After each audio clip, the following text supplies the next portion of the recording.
नमस्कार दोस्तों, आप सभी का मंत्र मनीषी चैनल पर स्वागत है। यह चैनल संस्कृत विद्यार्थियों को ध्यान में रखकर बनाया गया है। कल की वीडियो में हमने रामायण से संबंधित कुछ महत्वपूर्ण तथ्यों को पढ़ा था और आज का हमारा वीडियो भी रामायण से ही संबंधित है। वीडियो शुरू करने से पहले एक बार सभी चैनल को सब्सक्राइब कर ले और बेल आइकन दबाएं। चलो हम अपना वीडियो शुरू करते हैं। रामायण के विभिन्न संस्करण को पढ़ेंगे। इसके कितने पाठ भेद मिलते हैं? 4। रामायण के विभिन्न संस्करण। वर्तमान में रामायण के 4 प्रसिद्ध पाठ भेद मिलते हैं, जिसमें कौन कौन से संस्करण आते हैं? बम्बई संस्करण, बंगाल संस्करण, कश्मीर संस्करण। सबसे पहले हम पढ़ेंगे बम्बई संस्करण को।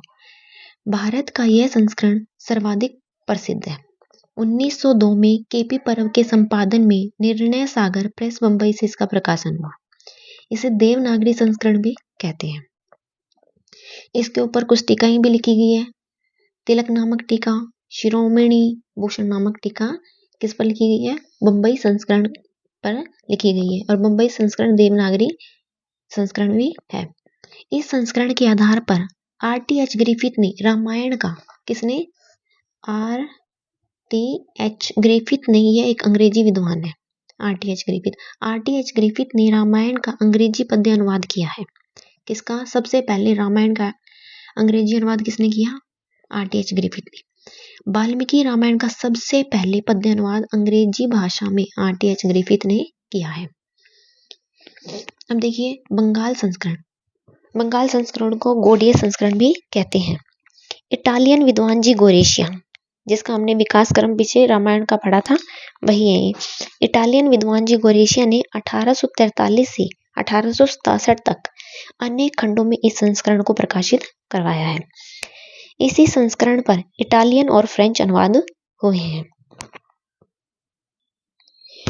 पश्चिम उत्तर या कश्मीर संस्करण। यह संस्करण DAV कॉलेज लाहौर के अनुसंधान विभाग से 1923 में प्रकाशित हुआ और इस एक टीका भी प्राप्त होती है। उस टीका के क्या नाम है? अमृत कटक। अमृत कटक नामक टीका कश्मीर संस्करण से प्राप्त होती है और तिलक, शिरोमणि और भूषण बम्बई संस्करण से प्राप्त होती है।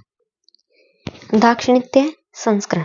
यह संस्करण कुंभकोणव के विलास टिप्पू से 1929 के मध्य में प्रकाशित हुआ। कब प्रकाशित हुआ? 1929 और 1930 के मध्य में प्रकाशित हुआ। कौन सा? कुंभकोणव। बम्बई संस्करण से यह संस्करण प्राय मिलता जुलता ही है। इस प्रकार ये हमारे रामायण के 4 संस्करण प्राप्त होते हैं। जो कि रामायण की समीक्षितावृत्ति प्राच्य विद्या मंदिर, बड़ोदरा, गुजरात से प्रकाशित हुआ। रामायण का समीक्षितावृत्ति प्राच्य विद्या मंदिर कहाँ से प्रकाशित हुआ? बड़ोदरा, गुजरात से प्रकाशित हुई। विश्वामित्र ने राम लक्ष्मण को क्या कहा है? काक पक्षधरा कहा है। श्री राम जी एक पत्नी व्रत थे। पहले उसमें क्या होता था? एक राजाओं के अनेक पत्नियां होती थी, लेकिन केवल श्री राम ही ऐसे थे जिनके एकमात्र पत्नी थी। वर्ण, 4 वर्ण थे पहले। रामायण में 4 वर्णों का उल्लेख मिलता है। ब्राह्मण, क्षत्रिय, वैश्य, शूद्र। पहले जो ब्राह्मण, क्षत्रिय और वैश्य, इन तीनों को ना द्विज संज्ञा दी गई है। कौन सी संज्ञा दी गई है? द्विज। और जो शूद्र था वो सबसे निम्न कोटि में आता था और इसका कार्य क्या रहता था? ये तीनों के, ब्राह्मण, क्षत्रिय, वैश्य, इन तीनों की क्या करे? सेवा करे। आश्रम। वाल्मीकि रामायण में आश्रमों की संख्या 4 है। ब्रह्मचार्य आश्रम जो कि विद्यार्थियों के लिए होता है। गृहस्थ आश्रम गृहस्थियों के लिए जो विवाह कर चुके होते हैं। वानप्रस्थी आश्रम वनवासी तपस्वियों के लिए, ये प्लस में क्या करते हैं? अर्थ उपार्जन भी करते हैं। और संन्यास आश्रम त्यागी वैरागी। त्यागी वैरागी मतलब जो बाहर से भी और अंदर से भी, जो मोह माह या बाहर का जितना भी कुछ मोह होता है सबको त्याग कर जो शुद्ध होते हैं, ये उनके लिए था। त्यागी वैरागी के लिए जो सब कुछ त्याग देते हैं। अब आगे देखिए वाल्मीकि रामायण। वाल्मीकि रामायण में आर्य पारिवारिक जीवन के उच्चतम आदर्शों का निरूपण हुआ है। आदर्श पुत्र, ये किसके विषय में? श्री राम के विषय में। आदर्श पुत्र, आदर्श भ्राता, आदर्श पति, आदर्श मित्र, आदर्श राजा। नाटक में यह लक्षण किसका दिया गया है? धीरोदात्त नायक का। लेकिन यह एक वाल्मीकि रामायण क्या है? महाकाव्य है, इसलिए इसको हम धीरोदात्त के उसमें नहीं गिनते। फिर राम भी एक किस प्रकार का नायक है? धीरोदात्त नायक है। राम आर्य जीवन के उच्चतम आदर्श के प्रतीक है। वाल्मीकि रामायण में श्री राम का वर्णन धीरोदात्त नायक के रूप में किया गया है। वाल्मीकि रामायण में 24,000 श्लोक, और इसे 24,000 श्लोक होने के कारण क्या कहा जाता है? चतुर्वेदी शास्त्रीय संहिता कहा जाता है। प्रत्येक 1000 श्लोक के बाद गायत्री मंत्र के नए वर्ण से नया श्लोक प्रारंभ होता है। वाल्मीकृत रामायण आदि काव्य है और ऋषि वाल्मीकि के द्वारा विरचित होने के कारण आश काव्य भी कहा जाता है। रामायण में तपः स्वाध्याय निरतम तपस्वी वाग्विदाम वरम इत्यादि मंगलाचरण पद्य में वस्तु निर्देशात्मक मंगलाचरण है। रामायण का सबसे पहला पद्य कौन सा है? तपः स्वाध्याय निरतम तपस्वी वाग्विदाम वरम। यह मंगलाचरण है और इस किस प्रकार का मंगलाचरण है? वस्तु निर्देशात्मक। 3 प्रकार के मंगलाचरण होते हैं: आशीर्वादात्मक, वस्तु निर्देशात्मक और नमस्कारात्मक। वाल्मीकि रामायण में किस प्रकार का मंगलाचरण है? वस्तु निर्देशात्मक। सूर्यवंशी देखें, इक्ष्वाकु वंशी भी कहा जाता है, वंशी भी कहा जाता है। सूर्यवंश देखें, सबसे पहले सूर्यवंश में कौन थे? दिलीप। दिलीप का विवाह सुदक्षिणा से हुआ, तो उनसे कौन पैदा हुए? रघु। रघु से अज, अज से दशरथ और दशरथ से राम, लक्ष्मण, भरत और शत्रुघ्न। इस प्रकार उनसे 4 पुत्र। सबसे पहले कौन हुए? दिलीप। दिलीप से रघु, रघु से अज, अज से दशरथ, दशरथ से राम, लक्ष्मण, भरत और शत्रुघ्न। इस प्रकार इनका क्या है? सूर्यवंश। दिलीप का विवाह सुदक्षिणा से, अज का विवाह इंदुमती से, श्री राम का विवाह सीता से, भरत का विवाह मांडवी से और लक्ष्मण का विवाह उर्मिला से, शत्रुघ्न का विवाह श्रुतकीर्ति से। दशरथ और कौशल्या के एक सबसे पहली संतान पुत्री थी जिसका नाम क्या था? शांता। फिर दशरथ और कौशल्या से कौन पैदा हुए? श्री राम, दशरथ और कैकेयी से भरत, दशरथ और सुमित्रा से 2 पुत्र की प्राप्ति हुई, लक्ष्मण की और शत्रुघ्न की। इस प्रकार यह रामायण की विषय वस्तु पूर्ण होती है। अब हम आगे पढ़ेंगे बालकांड को।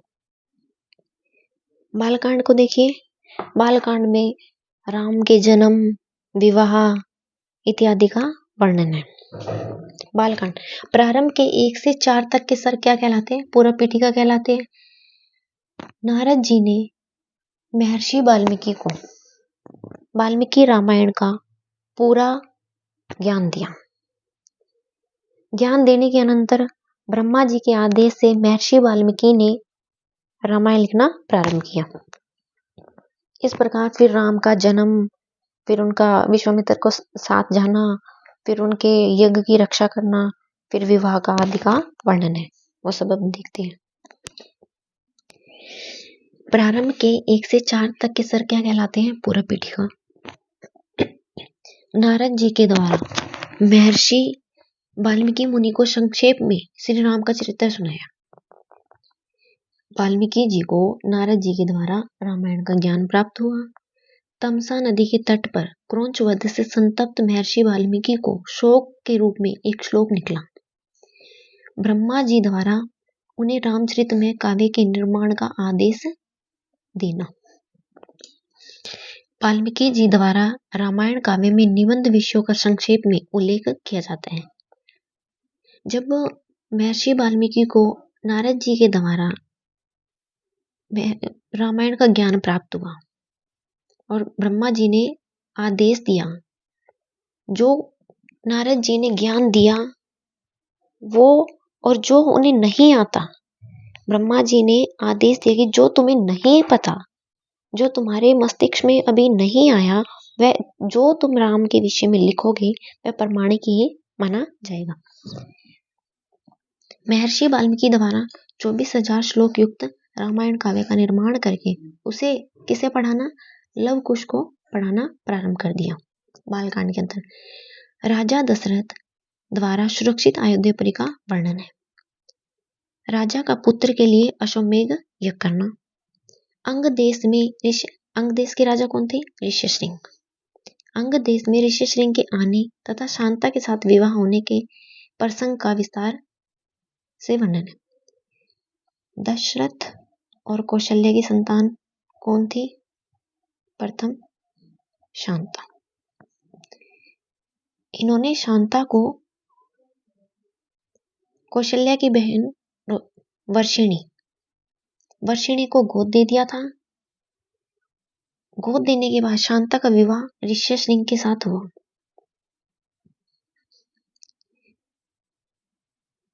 विस्तार से वर्णन है। किसमें? अंग देश के राजा कौन थे? ऋष्यशृंग। और शांता के साथ विवाह होने के प्रसंग का विस्तार से वर्णन है। सुमंत्र के कहने पर राजा दशरथ का परिवार के साथ अंगराज के यहाँ जाकर शांता और ऋष्यशृंग को अपने साथ ले आना। किसने कहा? जो उनका मंत्री था ना सुमंत्र, उनके कहने पर, वो अर्थशास्त्र के ज्ञाता थे, उन्होंने ये कहा कि आप ऋष्यशृंग के हाथों यज्ञ करवाएं, अश्वमेध यज्ञ करवाएं। तो उनके सुमंत्र के कहने पर राजा दशरथ का परिवार के साथ ऋष्यशृंग को अपने साथ ले आना।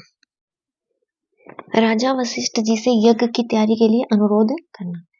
दशरथ के द्वारा अश्वमेध यज्ञ का सांग उपांग अनुष्ठान करना। ऋष्यशृंग द्वारा पुत्रेष्टि यज्ञ का आरंभ। यज्ञ में अथर्ववेद के मंत्रों का प्रयोग किया गया। अग्नि कुंड से प्रजापति पुरुष का प्रकट होकर खीर अर्पण करना। कौन से? अग्नि कुंड से प्रजापति पुरुष का प्रकट होना और खीर अर्पण करना। उस खीर को खाकर रानियों का गर्भवती होना। श्री राम, भरत, लक्ष्मण, शत्रुघ्न का जन्म। विश्वामित्र के मुख से राम लक्ष्मण को साथ ले जाने की मांग सुनकर राजा दशरथ का दुखी और मूर्छित होना। जन्म के बाद राम, भरत, लक्ष्मण, शत्रुघ्न का बालकांड के अंतर ही इनकी विद्या ग्रहण करना सब इसके बालकांड के अंतर्गत ही आता है। विश्वामित्र के मुख से राम लक्ष्मण को साथ ले जाने की मांग सुनकर राजा दशरथ का दुखी और मूर्छित होना। दशरथ का पुत्र देने से इनकार। विश्वामित्र का क्रोधित होना।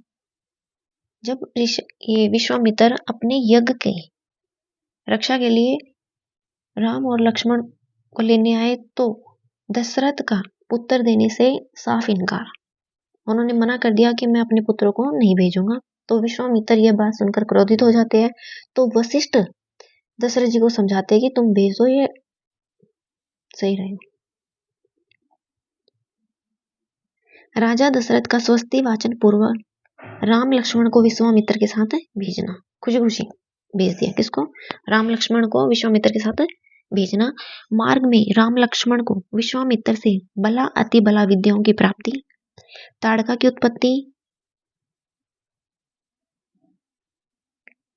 उत्पत्ति होना, ताड़का का विवाह और शाप का वर्णन। बालकांड के अनंतर यह कि ताड़का की उत्पत्ति किस प्रकार हुई, विवाह कैसे हुआ और शाप किस प्रकार उन्हें मिला, इस प्रकार का वर्णन बालकांड के अंतर ही है।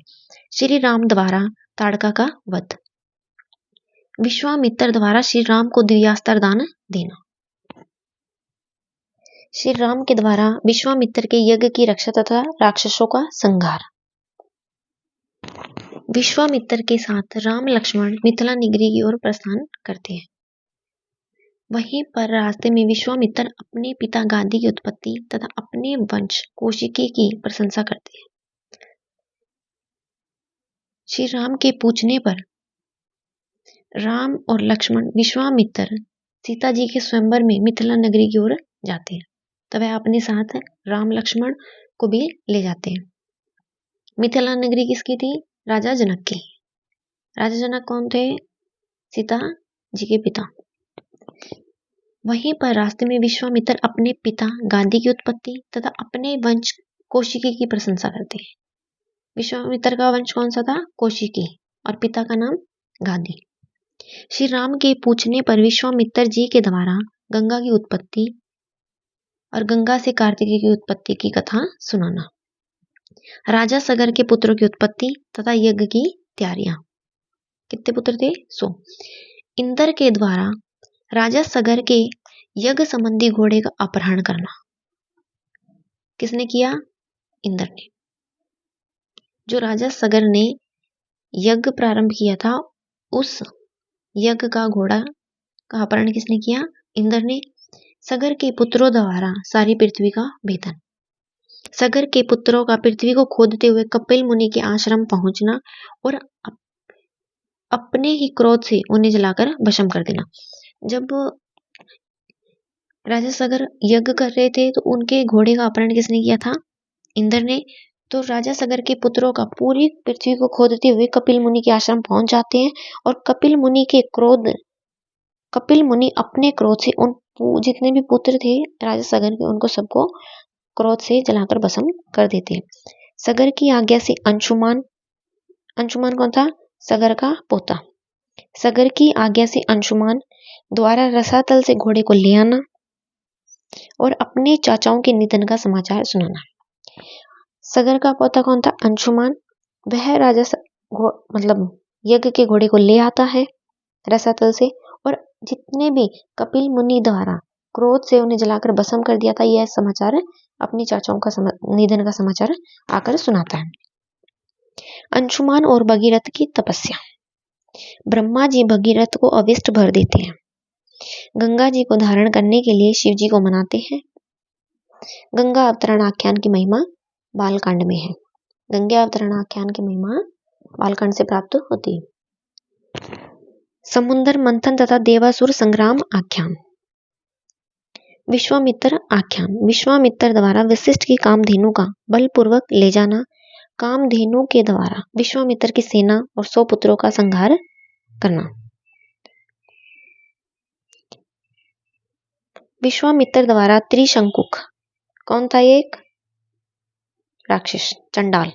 विश्वामित्र द्वारा त्रिशंकुक का यज्ञ करवाना तथा त्रिशंकुक का सशरीर स्वर्गमन। विश्वामित्र द्वारा सोने से बलि दिए जाने वाला व्यक्ति। सोने से कौन था? बलि दे, जिसके मतलब क्या था कि वो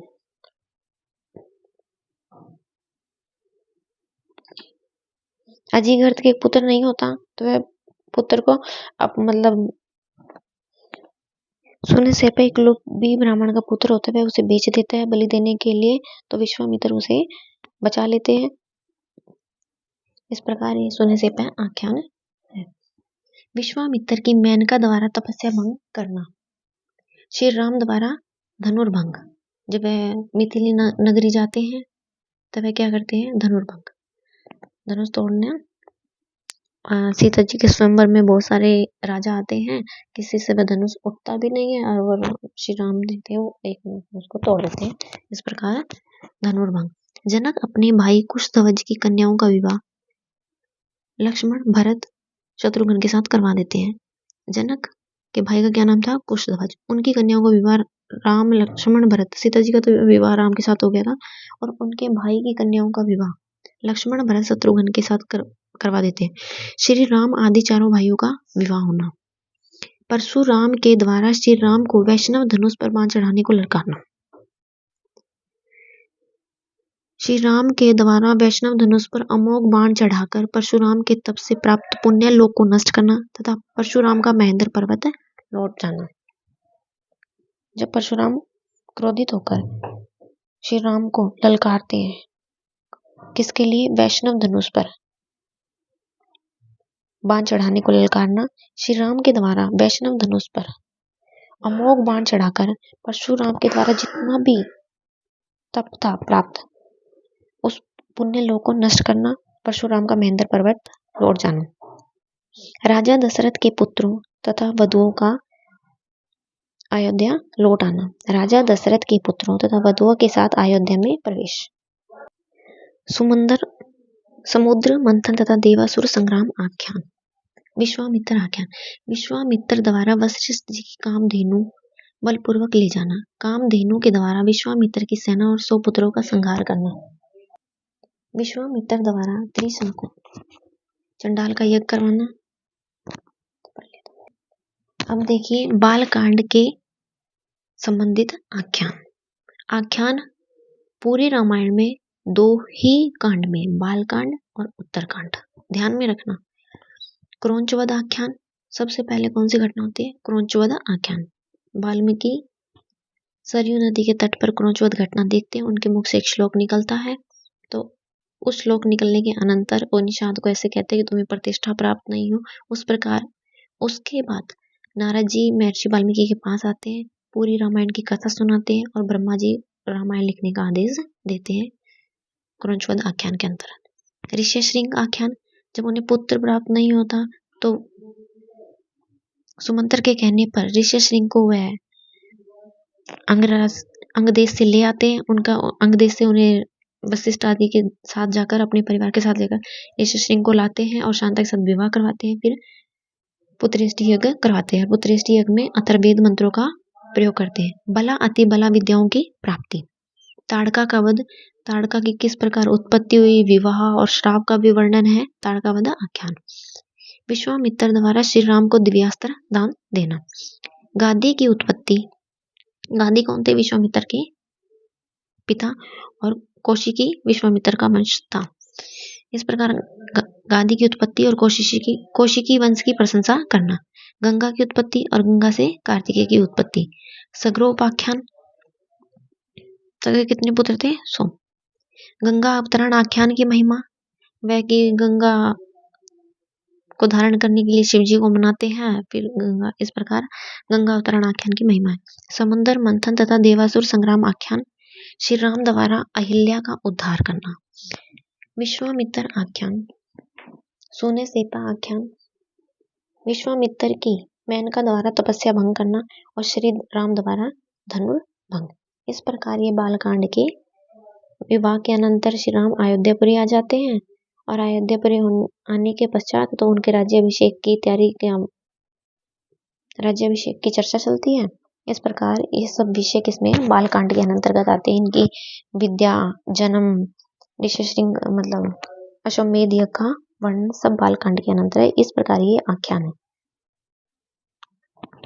आज की वीडियो में हमने रामायण से संबंधित बहुत सारे महत्वपूर्ण बिंदुओं को पढ़ा है और बालकांड की विषय वस्तु को पढ़ा है। अगर आप सभी को यह वीडियो अच्छा लगे, इससे आपको कुछ सीखने के लिए मिले, तो आप अपने दोस्तों के साथ इसे शेयर कर सकते हैं। अब हम कल मिलते हैं अगली वीडियो में। तब तक देखते रहिए मंत्रमनीषी यूट्यूब चैनल और इसे सब्सक्राइब जरूर कर ले। धन्यवाद। जय तु संस्कृतम, जय तु भारतम।